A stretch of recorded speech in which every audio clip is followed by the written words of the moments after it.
If you've been thinking of changing your gender on Gmail, then it's pretty simple. In this video, I'm going to show you how you can change your gender on Gmail step by step. If this video helps, please like and subscribe.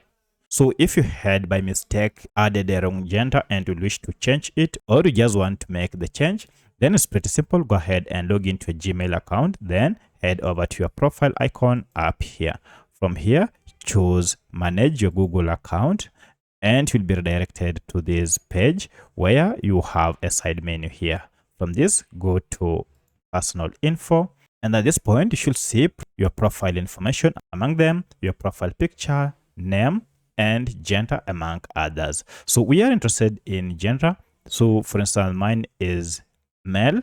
If you wish to change this to a different gender, you have an option to choose female or male, or even rather not say. So by just selecting, it will be updated automatically and the change will be effected. So that's how you can change your gender on Gmail.